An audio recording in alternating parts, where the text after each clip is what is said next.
The Grand Conclave Hall was the largest room ever built by any living species. It sat at the heart of Aethys Prime, a station world that floated between three dead stars, and it held seats for 342 civilizations. The ceiling was so high that clouds sometimes formed beneath it. The walls were carved from the bones of a planet that had died long before most of these species learned to walk upright. Everything about the place was designed to make you feel small. Ambassador Alara Voss had stopped feeling small a long time ago. She stood at the central podium, a circle of pale light falling over her shoulders, and looked out at the assembled representatives of the galaxy. Most of them were not looking back. The Valith delegates, tall and thin with skin like polished stone, were whispering among themselves. The Dockrath, heavy-bodied creatures with too many eyes, were reviewing trade reports on their screens. The Silthiri sat perfectly still in their crystal chairs, watching everything and saying nothing, as they always did. 11 cycles. That was how long humanity had held a seat in this hall. 11 cycles out of 12,000. In the eyes of the elder species, humans were not much different from children who had wandered into a room full of adults and somehow found a chair to sit in. Ilara activated her datapad and began to speak. "Honored representatives," she said. Her voice was calm and clear. "I stand before this council to present humanity's formal petition for patrol sovereignty over the Ashenmere corridor." A few heads turned, not many. The Ashenmere corridor was a stretch of space that ran along the edge of human territory. It was dark, dangerous, and filled with asteroid fields that made navigation difficult. Pirate fleets used it as a hiding ground. Dockrath mining corporations dumped waste into its systems without consequence. And along its edges, human colonies struggled to survive. In the last 3 cycles alone, over 9,000 human colonists had died. Some from pirate raids, some from toxic contamination of their water supplies by illegal mining runoff. Some simply from lack of resources, because supply ships refused to enter the corridor without military escort, and no military escort ever came. Ilara laid out the numbers. She showed the images. She presented the death tolls in simple, clear language that left no room for misunderstanding. She requested that the Council grant humanity the legal authority to patrol the corridor with its own fleet, to protect its own people. When she finished, the hall was quiet for a moment. Then Archon Talun of the Valith hegemony rose from his seat. Talun was old, even by Valith standards. His stone-like skin had darkened to the color of deep space, and his eyes glowed with the faint blue light that marked a Valith who had lived for more than 6,000 years.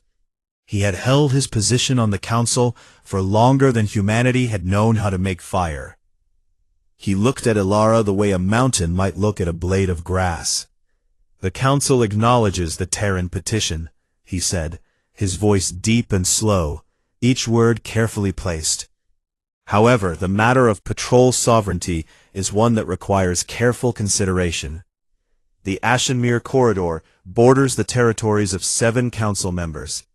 Granting a single species unilateral control over such a region would set a dangerous precedent." He paused and let his gaze sweep across the hall. Several representatives nodded. "Furthermore," Talun continued, "it is the considered opinion of the Valith hegemony that the Terran species, while showing admirable energy, has not yet demonstrated the civilizational maturity required for such a responsibility. We therefore recommend that the petition be tabled for further review. A reassessment period of 20 standard cycles should be sufficient." 20 cycles. 20 more cycles of pirates and poison and death, so that the elder species could feel comfortable with the idea that humans were grown up enough to protect their own people. A murmur of agreement rolled through the elder delegations. The Dockrath representative, a broad creature named Valuk, did not even try to hide his satisfaction. The Ashenmere corridor was profitable for the Dockrath. Unregulated, unpatrolled, and open for exploitation. A human patrol fleet would put an end to that, and everyone in the room knew it. Ilara stood at the podium and watched the vote happen. It was not close. The motion to table passed with a comfortable margin. The elder species voted as a bloc, as they always did. The younger species, the ones who actually traded with humans and fought alongside them, voted against. But there were not enough of them. There were never enough of them.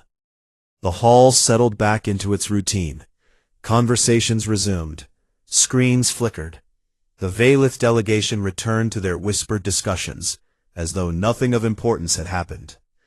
Ilara looked down at her datapad. The faces of the dead colonists were still on the screen. Families, children, farmers and engineers and teachers who had gone to the frontier because they believed in building something new. She closed the datapad. She did not argue. She did not make threats or deliver dramatic speeches about justice or fairness. She had done all of those things before, in her first years on the council, and she had learned that none of it mattered. The system was not broken. It was working exactly as it was designed to work. It was designed to keep the elder species in control, and everyone else in line. Ilara simply turned and walked back toward the Terran delegation's wing. Her staff followed in silence. A few of the younger species ambassadors watched her go with uneasy expressions. Ambassador Cheloth of the Rivani Republic, a warm-blooded reptilian species that had fought beside humans in 2 border conflicts, half rose from his seat as if to say something, but Ilara did not look back. The doors to the Terran wing closed behind her. In the Great Hall, the council moved on to the next item on the agenda, something about mining rights in a distant nebula. The kind of thing that could be debated for 100 cycles without anyone caring about the outcome. No one noticed that Ilara had not said goodbye. No one noticed that her expression as she walked away was not one of anger or defeat. It was the expression of someone who had made a decision, a final decision, the kind that changes everything. In the Terran wing, Ilara sat down at her desk and opened a secure channel to Earth. The encryption was military grade, the kind that even the Silthiri could not crack. She typed a single message and sent it to Fleet Admiral Kofi Asante at United Colonial Command. The message read, "They said no. Begin Iron Protocol." She closed the channel, leaned back in her chair, and stared at the ceiling. Somewhere out in the Ashenmere corridor, people were dying. Her people. And for 11 cycles, she had tried to save them the proper way, the diplomatic way, the way the galaxy said things should be done. That was over now. She pulled open a drawer, took out a printed photograph of her daughter, actual paper, an old human habit, and set it on the desk where she could see it. Then she began to work. The galaxy did not know it yet, but everything was about to change. For the first 2 days, nobody noticed. The Galactic Council was a busy place. 342 species meant 342 sets of problems, 342 agendas, and roughly 342 reasons for every decision to take forever. In all that noise, the silence of one small delegation was easy to miss. But by the 3rd day, people started to notice. It began with small things. The weekly trade coordination meeting between the Terran delegation and the Aruni Trades Federation did not happen. The Aruni liaison sent 3 messages to the Terran wing and received no reply. He assumed it was a technical error and moved on. The joint research briefing between human and Palani scientists was cancelled without explanation. A Riavani military attaché arrived for a routine defense planning session and found the meeting room empty, the chairs pushed neatly against the walls, the screens turned off. By the 4th day, the rumors had started. Ambassador Cheloth of the Riavani Republic was the first to act. He had known Ilara Voss for 8 cycles. They had fought together, negotiated together, and shared more than a few drinks of Riavani fire wine in the quiet hours after difficult sessions. He trusted her, and her silence worried him deeply. He walked to the Terran wing personally, and found the corridors strangely empty. Offices that had once been full of busy human staff were now half cleared. Boxes were stacked against walls.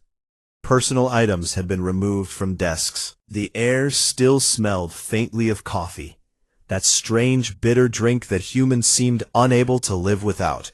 But the machines that made it were unplugged. A young human attaché, barely old enough to be away from Earth, met Cheloth at the main corridor. The young man was polite but brief. Ambassador Voss was unavailable. The Terran delegation was undergoing a restructuring. No further meetings would be scheduled at this time. Cheloth asked when meetings would resume. The attaché hesitated. Then he said, "I don't think they will, sir." Before Cheloth could ask what that meant, the attaché handed him a single sheet of paper. Actual paper. Not a datapad, not a holographic message, not an encrypted file. Paper made from pressed plant fiber, with words printed on it in black ink. The note read, "Humanity thanks the Ravani Republic for its partnership, and wishes it well." Cheloth stood in that half-empty corridor, and read the note 3 times. Then, he felt something he had not felt in a very long time. He felt afraid. 6,000 light-years away, on the planet Earth, Fleet Admiral Kofi Asante stood in the command center of United Colonial Command and watched his orders ripple outward across human space. Iron Protocol was not a battle plan. It was a withdrawal plan, and it was the most complex logistical operation humanity had ever attempted. Every human ship assigned to a joint council patrol was being recalled.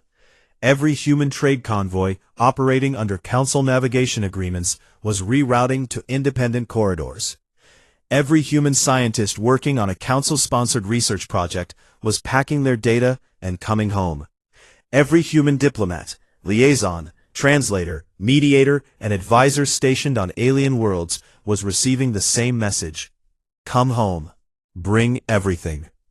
Asante was a careful man. He had spent 30 years in the military and another 10 in strategic planning. He did not make decisions based on emotion, but when he had received Ilara's message, he had not hesitated for even a second. He had been waiting for it. They all had. The truth was that Iron Protocol had been ready for 3 years.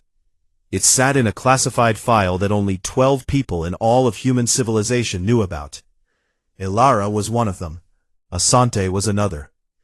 The rest were military commanders and colonial governors who understood what the council truly was and what it would never become. The plan was simple in concept and enormous in execution. Humanity would leave. Not partially, not symbolically, completely. Every treaty, every agreement, every handshake and signed document and shared database, all of it dissolved. Legally, carefully, and permanently. Asante watched the status board as ship after ship confirmed receipt of orders. The recall would take 30 standard rotations. That was the timeline they had given their allies. 30 rotations to prepare for a galaxy without human involvement. He wondered if 30 rotations would be enough. He suspected it would not. Back on Aethys Prime, the first real shock came on the 5th day. The Rivani Republic's entire northern border was protected by a joint defense fleet, 60% Rivani ships, 40% human. It was an arrangement that had held for 9 cycles, born from a war they had fought together against raiders from the Outer Rim. The human ships were fast, well-armed, and crewed by people who had earned the Rivani's deep respect. On the 5th day, the Rivani Defense Ministry received formal notice that all human vessels would be withdrawn from the joint fleet within 30 rotations. The notice was delivered on paper.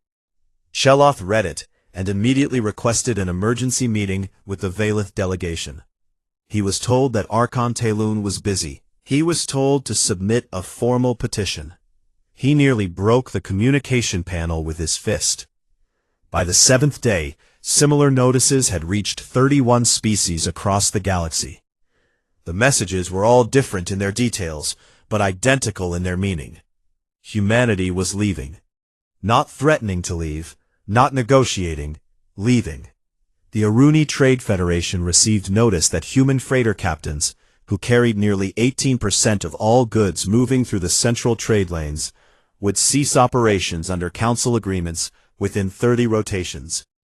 The Polani Science Collective learned that human researchers were withdrawing their contributions from 14 joint projects, including 3 that were on the edge of major breakthroughs. The border worlds of the Taesi Confederacy, who relied on human mediators to maintain a fragile peace with their neighbors, were informed that all diplomatic staff would be recalled.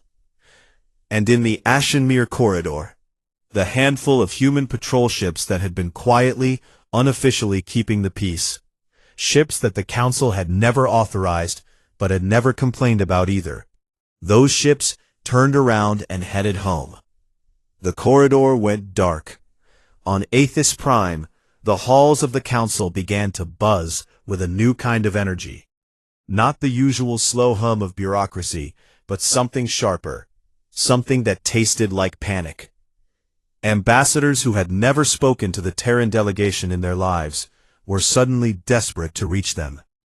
Messages piled up at the Terran Wing's communication office, unanswered. Several representatives physically walked to the Terran Wing and found the doors locked. Through the windows, they could see humans moving calmly, packing boxes, wiping data cores, and dismantling equipment with the quiet efficiency of people who had planned this for a long time. Archon Talun dismissed the growing concern with a wave of his ancient hand. "The humans are young," he told the Council. "They are emotional. They will return when they realize the foolishness of their tantrum." Cheloff stared at Talun from across the chamber and said nothing. He looked down at the piece of paper in his hands, the one that smelled faintly of coffee and plant fiber and something else he could not name. He thought it might be the smell of a bridge burning. And in her quarters in the Terran Wing, surrounded by boxes and empty shelves, Ilara Voss sat at her desk and wrote one more message on one more piece of paper. She folded it carefully, placed it in an envelope, and addressed it to the office of the Archon of the Veilith Hegemony. Inside, it said simply, "You should have listened." She placed it on the front desk on her way out. Then she boarded a shuttle, and she did not look back. The first supply chain collapsed on day 12. It was a small thing, really. The Polani homeworld needed a specific mineral compound for their atmospheric processors. The compound came from mines in the outer systems. The mines shipped it on Polani transports. But the Polani transports followed navigation routes that had been mapped and maintained by human cartographers under a joint exploration treaty. When the humans pulled out, the cartographic data went with them. It belonged to humanity under the terms of the treaty. Every species had agreed to those terms when the treaty was signed, because nobody had imagined that any species would ever actually leave. The Polani transports could still fly the routes from memory for a while, but the routes shifted. Asteroid fields moved, gravitational currents changed. Without updated maps, the journey that used to take 6 days now took 14, because the pilots had to fly slow and careful through regions they could no longer navigate with confidence. The atmospheric compound arrived late. The processors ran at reduced capacity for 3 days. Air quality on the Polani homeworld dropped to uncomfortable levels. Nobody died, but 500 million Polani spent 3 days breathing thin, stale air and wondering what was happening. And that was just one route. Humanity had mapped over 2,000 navigation corridors across Council space. Not because anyone had asked them to, but because humans were restless by nature and could not resist the urge to explore and chart every dark corner they found. Those maps were woven into the daily life of dozens of species who had never thought about where the maps came from. Now, the maps were gone. On day 15, the trade crisis hit. Human freighter captains were a specific breed of person. They were independent, stubborn, and very good at their jobs. Over 11 cycles, they had built a reputation as the most reliable haulers in the galaxy. They flew routes that other species considered too dangerous. They delivered on time to places that other captains refused to visit. They did this not because they were brave, though many of them were, but because they were practical. Dangerous routes paid better. Difficult deliveries earned loyalty, and loyalty meant long-term contracts. 31 species depended on human freighters for some portion of their trade. For a few of the smaller species, that portion was more than 40%. When the human captains stopped flying council routes, there was no one ready to replace them. Goods piled up at transfer stations with no ships to carry them. Prices for basic materials doubled, then tripled. The Oruni Trade Federation, which had built its entire economic model on the assumption of stable shipping rates, watched its projections fall apart in real time.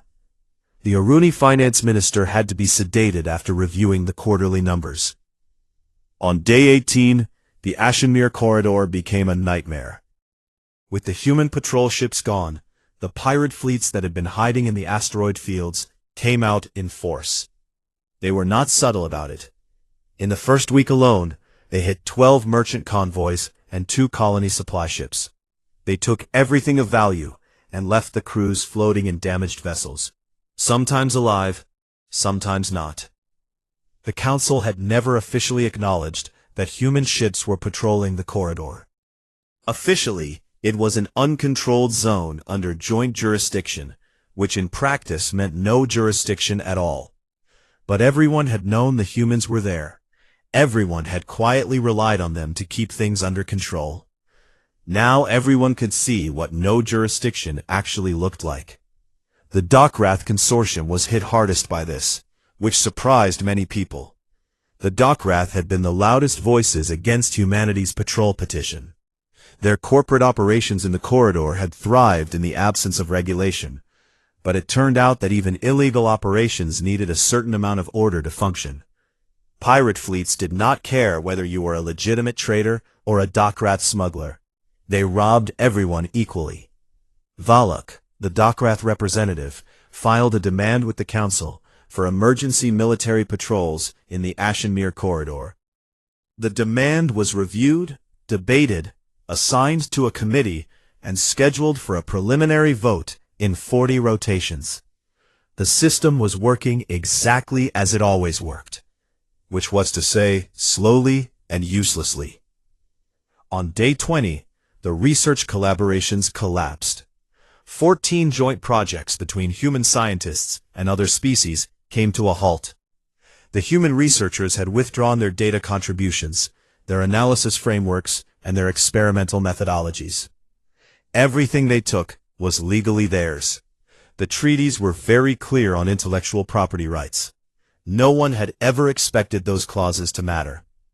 3 of the projects were close to major breakthroughs.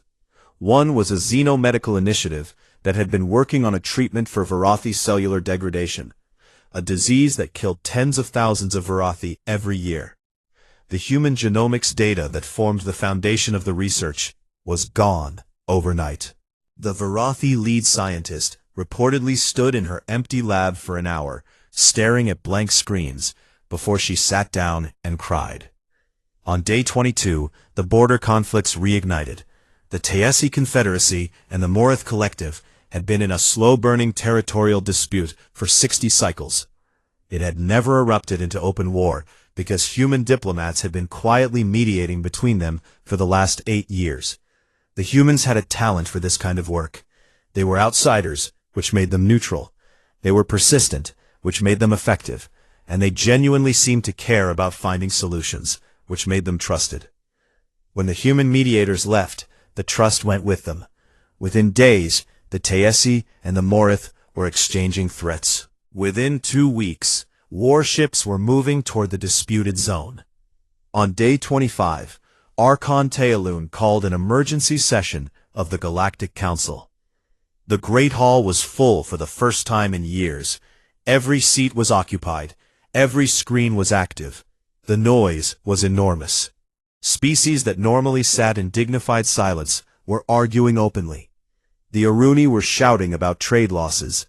The Varathi were demanding that someone fix the research crisis. The Rivani were coldly furious, their military commanders openly discussing the vulnerability of their northern border. Taelun raised his hands for silence. It took a long time to come. He spoke carefully. He acknowledged that humanity's departure had caused certain disruptions, and proposed that the Council send a formal summons to the Terran delegation, requiring their attendance at the emergency session to discuss reintegration. It was sent through official Council channels, encoded with the highest diplomatic priority, and transmitted to the Terran wing on Aethys Prime. The response came back in less than an hour. It was short, it was on paper, and it broke something in the room that would never quite heal. It read, "Humanity is no longer a member of the Galactic Council. Your summons has no standing." The hall erupted. Delegates were on their feet. Voices overlapped in a dozen languages. Translation systems struggled to keep up. The Dockrath representative was demanding sanctions. The Rivani ambassador was pointing at Taelun and shouting something about consequences. The Silthiri sat in their crystal chairs and watched it all with their unreadable faces.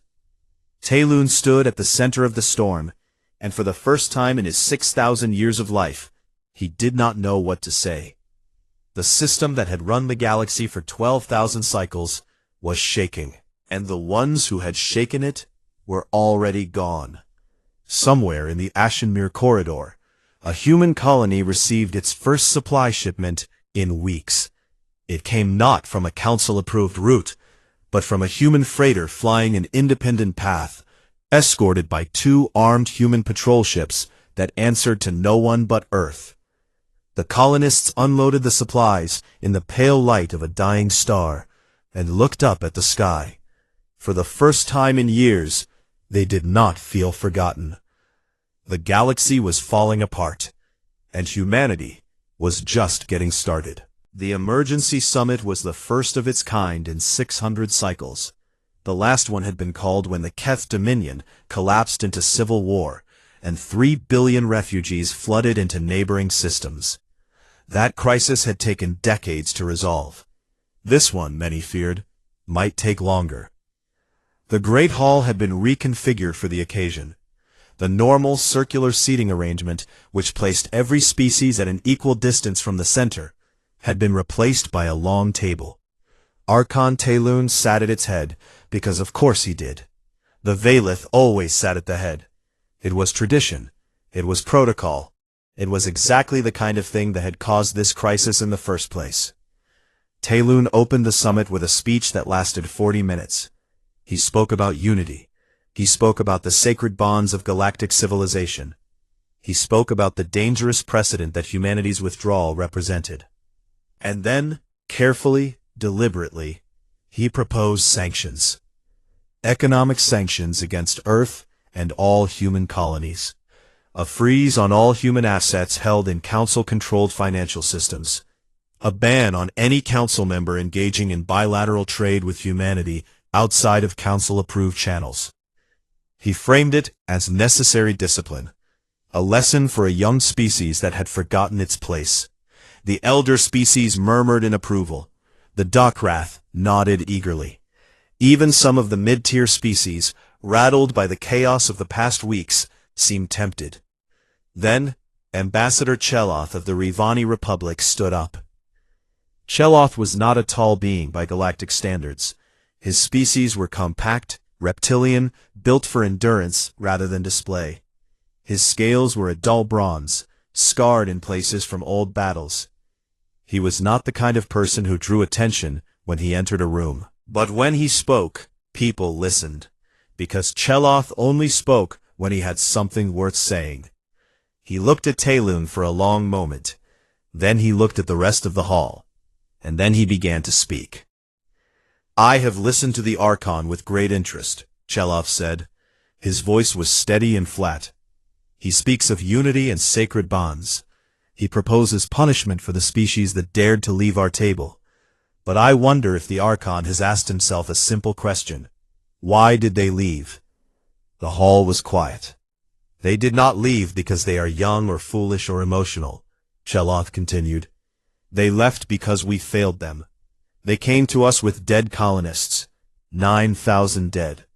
They asked for the right to protect their own people, and we told them they were not mature enough. He let that word hang in the air. Mature. The word that the Valeth had used like a weapon for 12,000 years. I have fought beside humans, Cheloth said. I have watched them die for Riavani soldiers they had never met. I have seen their ships hold a line when every tactical model said they should retreat.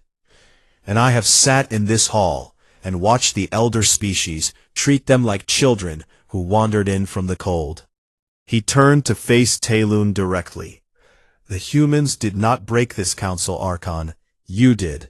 You and every elder species that confused age with wisdom and tradition with justice. You are the architects of your own irrelevance. The silence that followed was absolute. Then Cheloth made his announcement.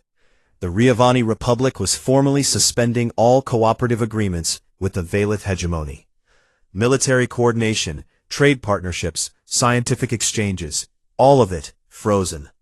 The Riavani would maintain their council seat for now, but their cooperation with the elder species was over until meaningful reform took place. Other mid-tier species began talking over each other. The Taisi Confederacy announced that they supported the Rivani position. The Oruni Trade Federation, caught between their dependence on elder species financing and their desperate need for functioning trade routes, said nothing, but looked sick. Talun tried to restore order. His voice, which had commanded respect for millennia, was drowned out by the noise. And then the Silthiri spoke. Nobody was ready for that. The Silthiri almost never spoke in open session. They were the oldest species on the council, older even than the Valeth, and they had long ago moved past the need for ordinary politics. They observed, they calculated, they watched. When they spoke, it meant something had changed at a fundamental level. Their representative, Oreth 9, was a being made of living crystal. Light moved through its body in slow, deliberate patterns that served as both thought and speech. When it activated its translation matrix, every screen in the hall flickered. We have been studying this event with great interest, Oreth 9 said. Its voice was like glass chimes in a cold wind. In 12,000 cycles of the Galactic Council's existence, no species has voluntarily withdrawn. We have seen species conquered. We have seen species go extinct. We have seen species absorbed into larger civilizations. But we have never seen a species simply choose to leave. The crystal patterns shifted, cycling through colors that no human eye could fully perceive.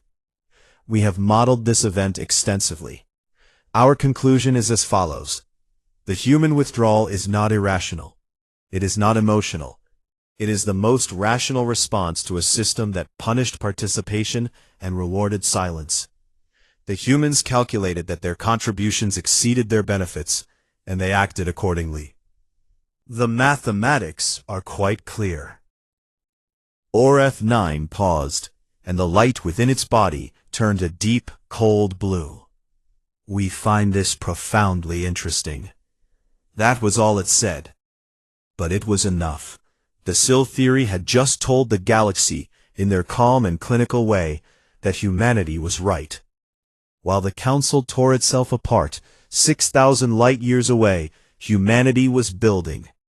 Fleet Admiral Asante stood on the bridge of the UCS Resolute and watched Operation Clean Sweep unfold on the tactical display.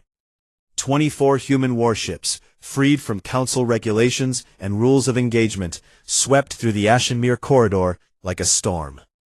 The pirate fleets that had terrorized the region for years were no match for a coordinated human battle group operating without bureaucratic restrictions.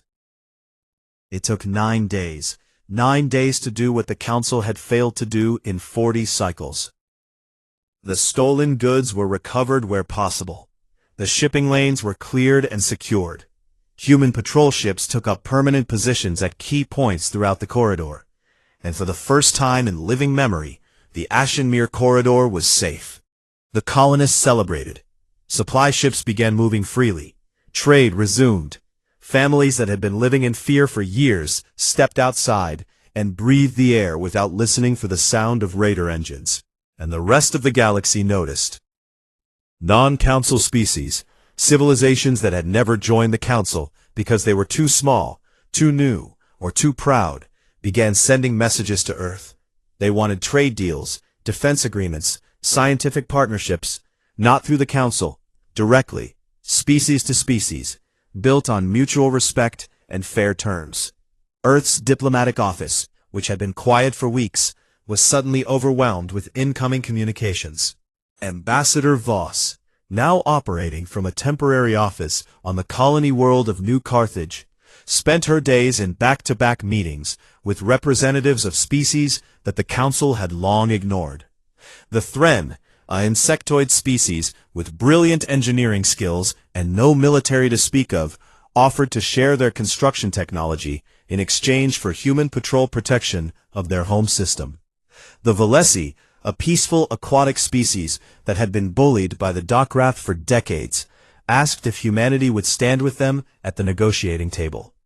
The Keth remnants, scattered survivors of the Dominion's collapse, came to New Carthage with nothing but their knowledge of deep space biology, and a desperate hope that someone would treat them as equals.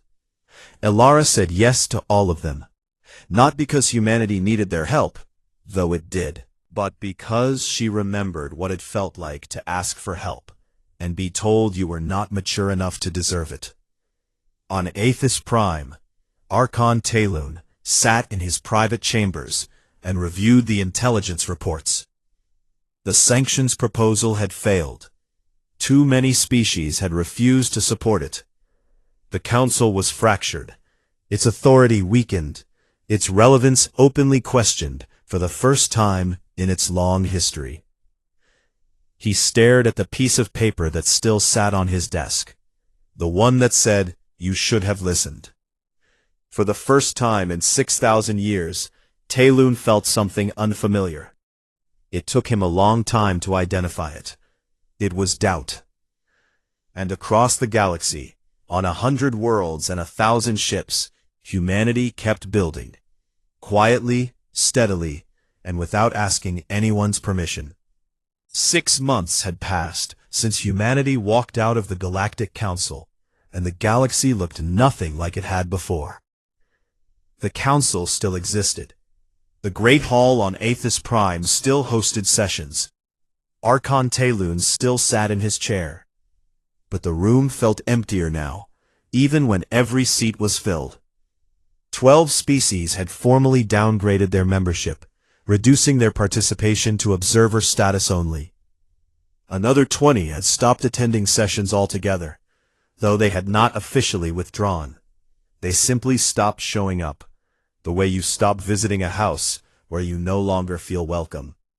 The Valith hegemony tried to hold things together. They passed resolutions. They issued statements. They convened working groups and strategy sessions and emergency committees. But every resolution felt hollow. Every statement read to an audience that was no longer listening. The machinery of the Council ground on, but it was grinding against nothing. On the frontier, a different kind of machinery was being built. New Carthage had been a colony world for less than 15 years. It was not beautiful. Its skies were a pale orange, its oceans were shallow and warm, and its soil required heavy treatment before anything would grow in it. But it had space, it had resources, and it had something that Aethys Prime did not. It had a future that was not chained to the past. The Ashenmere Compact was born on New Carthage, in a conference room that still smelled of fresh paint. 7 species signed the founding charter: humanity, the Rivani Republic, the Thren, the Valesi, the Keth Remnants, the Orun Independents, a breakaway faction of the Oruni Trade Federation and the Taesi Confederacy. The charter was short. Ilara had insisted on that. She had spent 11 years reading council documents that took 1,000 pages, to say nothing. The compact charter was 14 pages long, and it said everything that mattered. All member species were equal, regardless of age, size, or technological level. Decisions required consensus, not majority vote. Military obligations were mutual and immediate. An attack on one was an attack on all, with no committee review, no debate period, no 20-cycle waiting time. Trade terms were negotiated bilaterally, but overseen by a joint board to ensure fairness. And any species could leave at any time, for any reason, without penalty. That last clause was the one that mattered most to Ilara. She never wanted anyone to feel trapped the way humanity had felt trapped. The door would always be open. If people stayed, it would be because they wanted to, not because they were afraid to go. The compact grew fast. In the first 3 months, 4 more species joined. Then 6, then 10. Some were species that had never been part of the council at all. Some were species so small and remote that the council had never even bothered to invite them. The Thren engineers built a new space station in orbit around New Carthage in record time. It was not as grand as Aethys Prime. It did not have clouds forming under its ceiling or walls carved from dead planets. It was functional, efficient, and welcoming, with corridors wide enough for species of every shape and meeting rooms that adjusted their atmosphere to suit whoever was inside. The Thren called it practical. Humans called it home. On Aethys Prime, Archon Talun watched the compact grow and felt the ground shifting beneath his feet. For 6,000 years, the Valith had been the center of galactic civilization. Not because they were the strongest or the smartest, but because they had been there the longest. Longevity was their currency, tradition their power. The council was built on the assumption that the oldest species knew best, and the Valith had reinforced that assumption at every opportunity. Now that assumption was dying. The intelligence reports were clear. The compact's combined economic output had already surpassed that of the council's inner ring. Human freighters, now flying independent routes with Thren-upgraded navigation systems, were faster and cheaper than any council-approved shipping.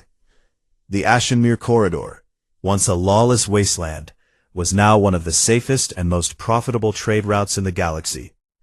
And species that had once begged the council for help were finding better answers at New Carthage. Talun made a decision. It was the hardest decision of his very long life. He sent a private envoy to Ilara Voss. The envoy was a young Valith named Sereth, chosen for her intelligence and her lack of political baggage. She traveled to New Carthage on a diplomatic shuttle, alone, without ceremony. She carried no official council mandate. This was not a council action. This was Talun reaching out, quietly, personally, before his own people forced him out of power. Sereth found Ilara in a garden on the outskirts of New Carthage's capital. It was a simple place, filled with earth plants that had been carefully adapted to the alien soil. Orange trees, lavender, a row of sunflowers that had somehow grown twice their normal size in the low gravity. Ilara was sitting on a stone bench, reading something on her datapad, a cup of coffee on the ground beside her. She looked up when Sereth approached, and smiled. Not the careful diplomatic smile she had worn on Aethys Prime. A real one. "Ambassador Voss," Sereth said, bowing slightly. "I carry a message from Archon Talun." "I know," Ilara said. "Sit down." Sereth sat. She delivered the offer. Full patrol sovereignty over the Ashenmere Corridor. A formal apology from the Council. A restructured voting system giving younger species greater representation. A seat of honor for humanity on a reformed council. If humanity would come back. Ilara listened to all of it. She did not interrupt. She did not show anger or satisfaction or triumph.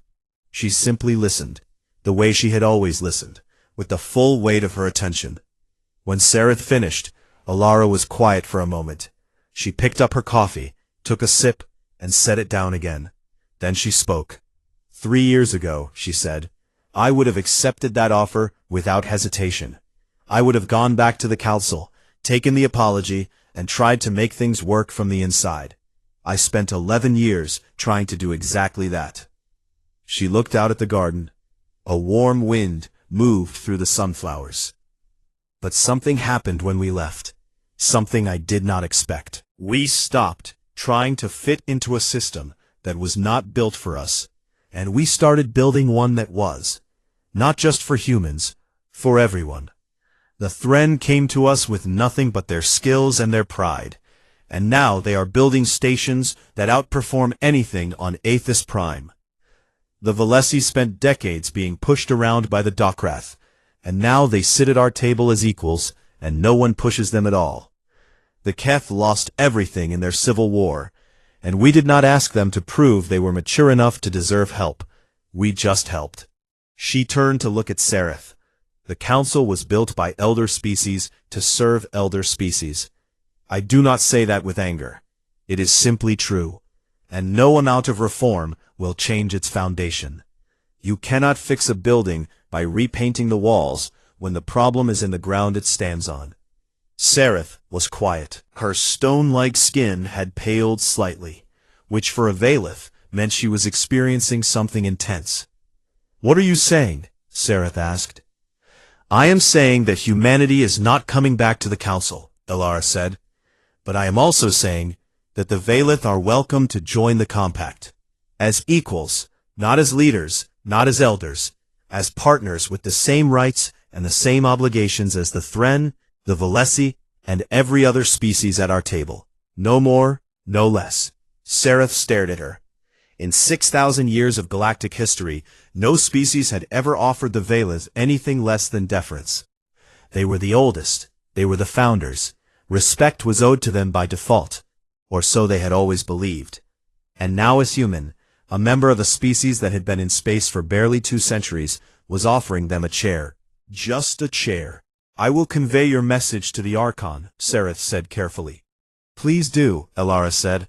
And Sereth, tell him there is no deadline. The offer stands for as long as the compact stands. We are not going anywhere.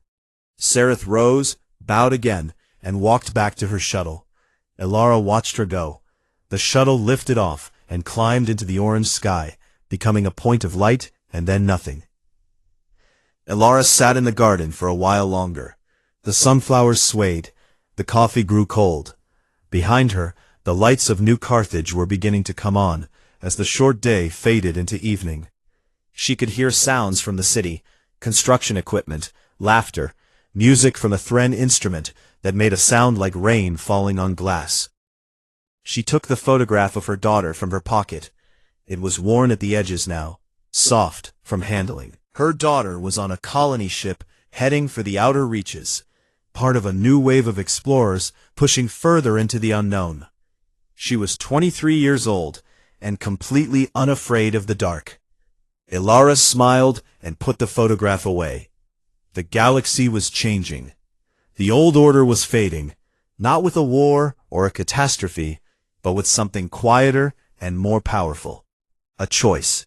A simple, stubborn, deeply human choice to walk away from a table where they were not valued and build a better one. The lights of New Carthage burned bright against the darkening sky. They were small lights compared to the ancient glow of Aethys Prime. But they were growing. And out in the black, on 100 worlds and 1,000 ships, other lights were growing too. Some of them had been dark for a very long time. Some of them had never been lit at all. They were all burning now.